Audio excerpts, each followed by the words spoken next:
আসসালামু আলাইকুম। আজকে চলে আসলাম গরম গরম, এটা কি মিষ্টি কাকা? এটা কাকা রসগোল্লা।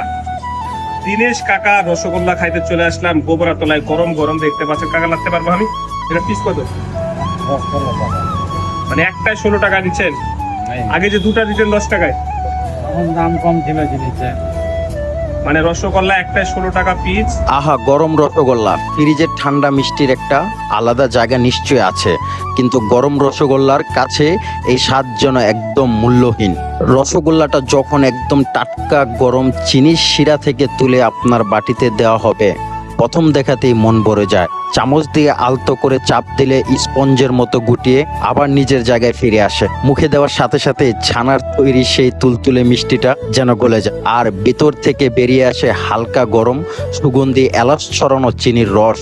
যখন গলার ভিতর দিয়ে নামে, উফ, সেই অনুভূতিটা ভাষায় প্রকাশ করার মতো নয়। মনে হবে যেন এক চামচ সুখ গিলে নিলেন।